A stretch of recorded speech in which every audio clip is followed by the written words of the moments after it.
Greetings everyone, I am Hazel V. Castillo, your reporter for today. So now, we will discuss all about skin. So first, as we all know, skin is the largest body organ, right?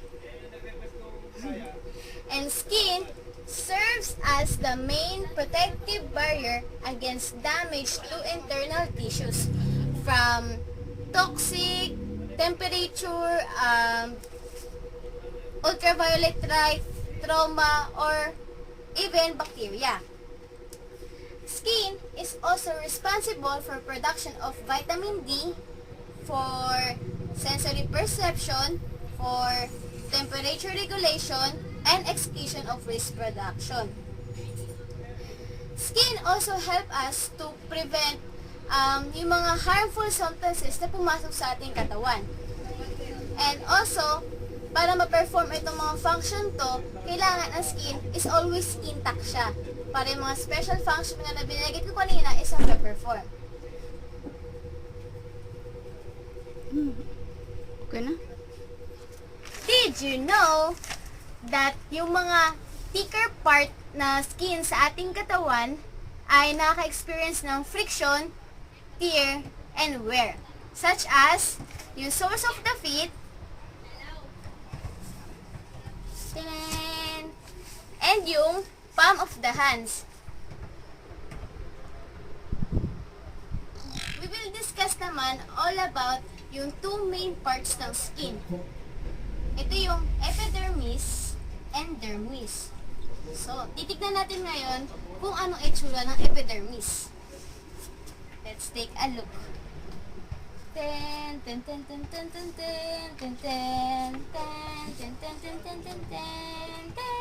So, after nga natin ipakita kung ano itsura ng epidermal cells sa picture, ngayon naman, alamin natin what behind epidermal cells.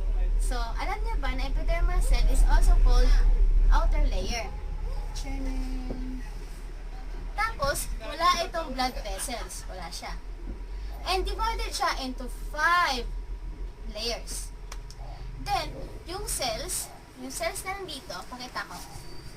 Yung cells na nanggagaling sa base is nagpapaakyat papuntang surface. And then, yung mga cells na yun is nag-change ng structure and shape.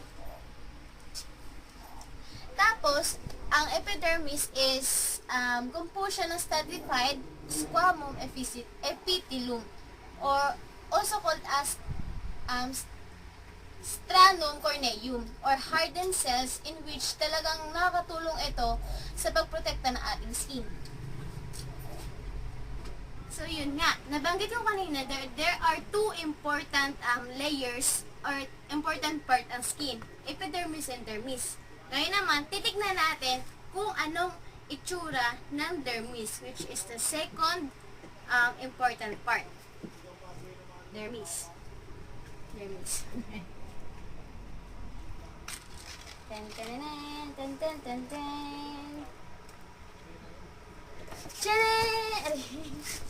So, ito yung itsura ng dermis.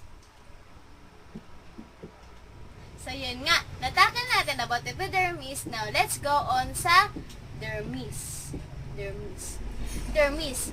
It lies beneath the epidermis. So, doon may kita yun. And then, ang epidermis kasi, it's provide physical support and nutrients sa epidermis. So, ang dermis kasi, may 2 layers siya. Yun yung papillary region and reticular region. Hindi ko na sinama sa visual. Siyempre, para may masabi ako. Papillary region and reticular region. So, ito yung tsura nila. Yung papillary region. So, ang papillary region made up of areolar connective tissue. Yung areolar connective tissue contains fine elastic fibers. Tapos, yung papillary region, merong itong dermal papillae. At yung dermal papillae, nagko-contains ng nerve endings or capillaries. So, ito siya. the papillary. So, mapapansin natin, mas malapit siya sa epidermis, sa taas, di ba? Kaya it's all located up sa taas part. Next is the reticular region. Reticular layer. So, this reticular layer provides skin with strength and ability to stretch and return sa original length nito. Naka-attach ito sa subcutaneous layer or the hypodermis. Kaya mapapansin natin, nandito siya sa lower part ng dermis. That's all. So, itatakal naman natin is nerve endings. Pero mamaya, mas papalalimin pa natin ito kung ano meaning na ito. So, nerve endings, dito nakasense dito ng pain, ng touch, ng temperature and pressure. And it is a vital important or part of the body's protective mechanism. Pika. So, mostly kasi ang nerve endings, marami ito sa fingertips. And, marami rin ito sa toes. Toes.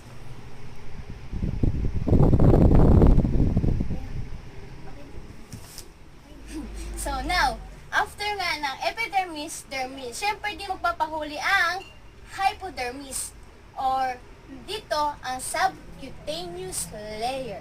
So, papakita natin kung ano itsura ng hypodermis. Let's take a look.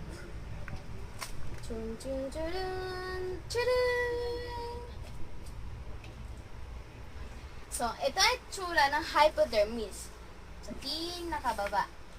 So, let's tackle naman a brief about hypodermis. So, hypodermis, it provides support for dermis. Kung ang dermis ay provide ng support sa epidermis, ito naman, si hypodermis kay dermis. Diba? Getchy? Tapos ito, made up of largely of fatty and connective tissues. Wala ko nun eh. And then, it protects internal structure. Malamang, nakakita kasi ito or ito kasi yung pinaka-ilalim. So, mostly, ito yung nakakatulong to protect the internal structure talaga natin. Kasi it contains fatty and connective tissues. Tapos, it provides insulation to our body. So, now, let's tackle all about hypodermis, but a brief discussion only. So, hypodermis kasi, it provides support for dermis. Kung ang epidermis, kung ang dermis nga, it provides support sa epidermis, si hypodermis naman, nagpo-provide ng support kay dermis. Getchy?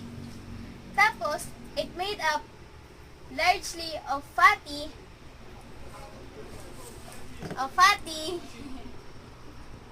and connective tissue.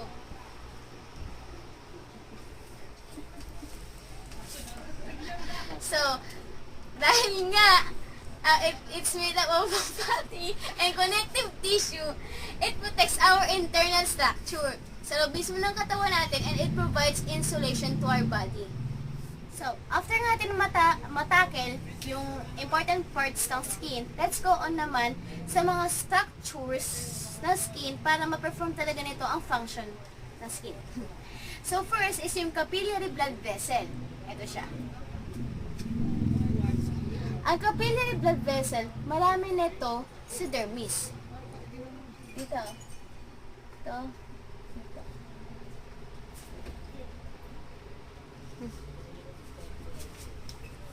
Kasi itong capillary blood vessel, it is also known as blood reservoir. Because it holds 8 to 10% of the body's blood. Wow. So, kung ganito, malamang sa malamang, it helps skin to function of temperature regulation. Itong blood vessel, capillary blood vessels. Next naman is the lymphatic vessels. Lymphatic vessels na nag-carry ng interstitial fluid back to the blood. Bakit? Kasi for elimination. Next naman is the sebaceous gland. Ito siya.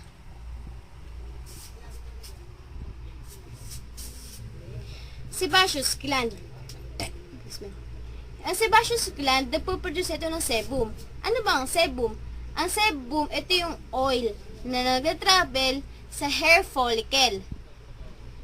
Hair follicle, ito siya. Yan, hair follicle na yan. And then, it makes, yung sebum, it makes the hair to lubricate. Tapos, di ba nga, ang sebaceous gland, nagpo-produce ito ng sebum. This sebum helps to balance the acid mantle. And this is a part of the protection role. Next naman is si hair follicle. Yun nga, sabi ko, sa hair follicle, di ba, diniscuss na siya kanina. Pero sa hair follicle din, is dito ang pinaglalagyan ng ating mga hair. And this hair nga, di ba, it is the one na nagtatrap ng warm air to help with warming the body. So, yun ang function ng hair. Next naman is si erector pili muscle.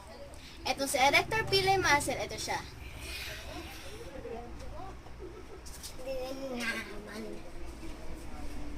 So, itong erector pili muscles kasi is attached siya sa hair follicle. And when stimulated, will make your hair stand up. Gabriel, kulat.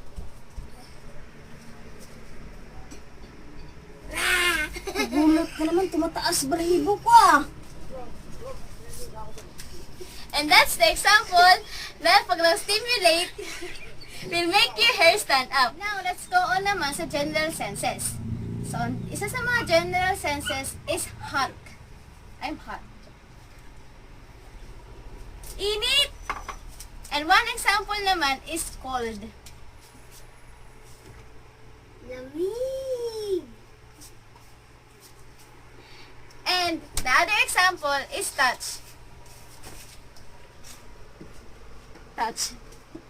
And pressure and proprioception. Mamaya pa siya. Sensation. Sensation. Sensation kasi, ito yung conscious or subconscious awareness ng ating internal or external conditions of the body. So,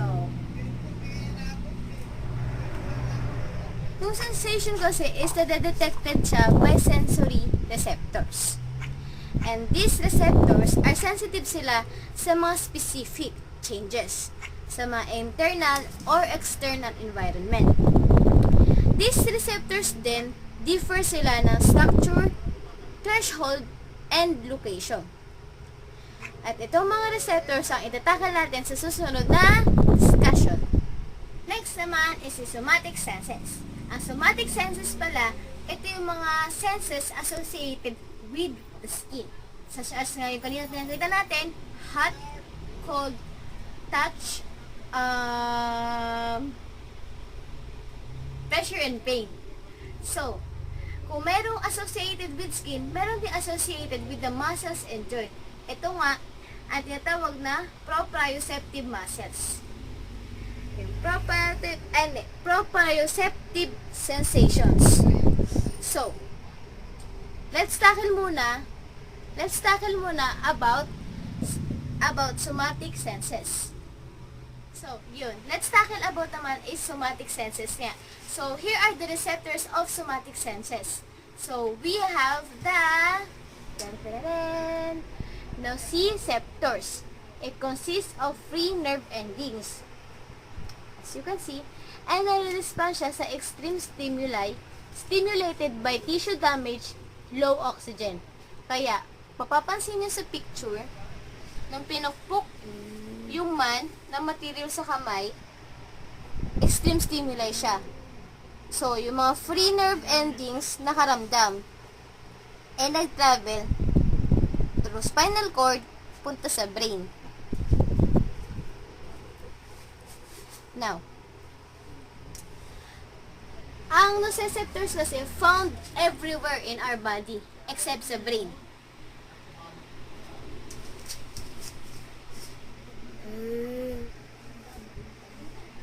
Gets niya na. So, ang isa sa mga receptors pa ng somatic senses is the thermoreceptors. So, itong thermoreceptors ito, same as ang nociceptors, na meron silang free nerve endings. Kaso nga lang, ito, nararamdaman niya yung hot and cold. Pero may batayan din. Ito siya. Ito yung thermoreceptors. Tapos, merong itong cold receptors na nakikita sa epidermis. At nag-respond lang ito sa temperature between 50 to 60 degrees Fahrenheit, Fahrenheit. And temperatures below 50 degrees is nag-cause ito ng pain. And dito, mararamdaman ng tao yung freezing point, freezing sensation. 50 degrees Fahrenheit. Next naman is the hot receptors. Ang hot receptors ay located siya sa dermis.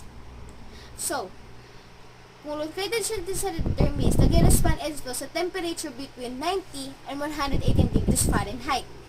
And temperature na mas mataas sa 113 degrees, nag-cause ito ng pain or burning sensation.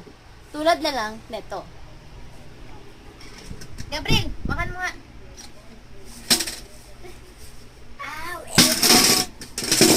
Nag-cause sa kanya ng pain because yung kettle is too hot for him to handle. So, punta naman tayo sa mechanoreceptors. Ang mga mechanoreceptors, ito yung mga receptors na nag-respond lang sa mechanical stimulation. Such as yung, yun nga, yung mga touch, yung pressure and vibration. So,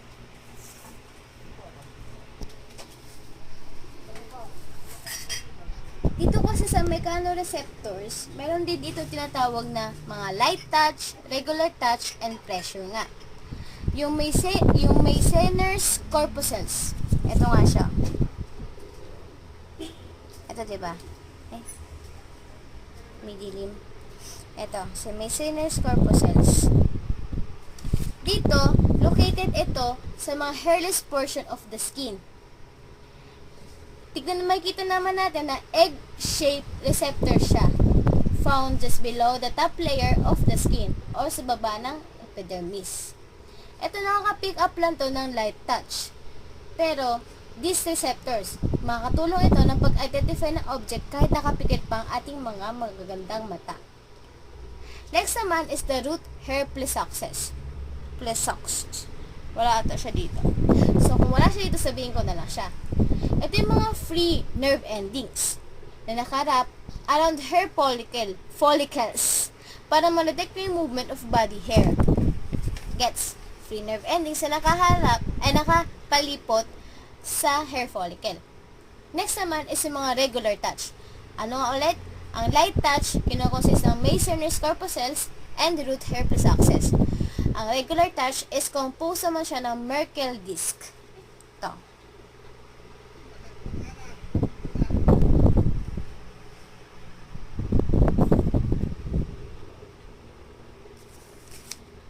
So, ito, located siya within the dermis of the fingertips, ng hands, ng lips. Merkel discs. So, next naman is pressure. Pressure is sustained sensation felt over a larger area than touch. So, meron tayo tinatawag na receptor na Pacinian corpuscles. Ito siya. Pacinian corpuscles. Ito. These Pacinian corpuscles, ito yung mga nakakaramdam ng feel deep pressure, like a painful squeeze. Yung mga super na kinukurot. Next naman is the proprioceptors. So, wala na siya dito. I'll discuss na lang that. Ang proprioceptors are mechanoreceptors din. Kaso nga lang, di ba, as I said earlier, located ito sa joints, sa tendons, and muscles para ma-monitor yung joint movement. Tapos, itong proprioceptors ay inform kung gaano ka-degree yung muscle na nakokontact and yung position ng joints natin. Tapos, kasama rin dito sa proprioceptors is yung Golgi tendon organs, in which these Golgi tendon organs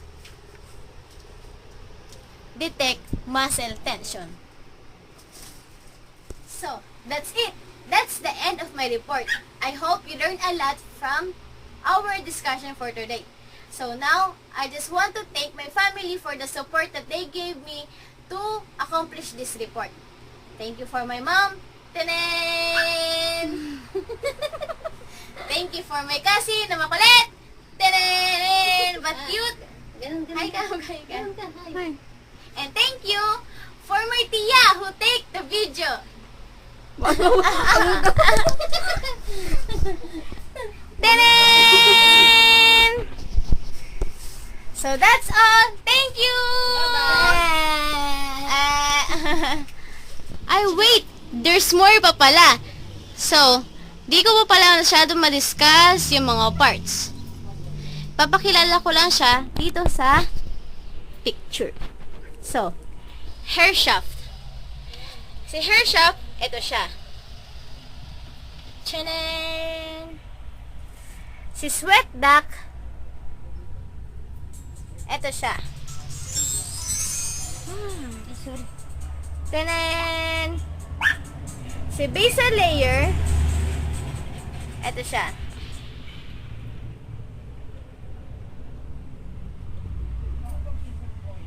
Si red pegs, ito siya. Yan, mismong violet. Ketchy. Si sebaceous gland,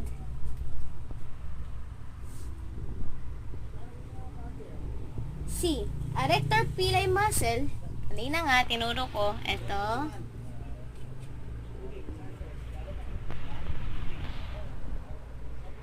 Si sweat gland, si hair follicle,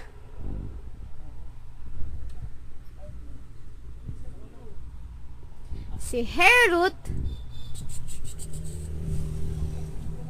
si blood supply, Chan, chan, chan, chan, chan, chan, chan, chan. Si nerve, the black one.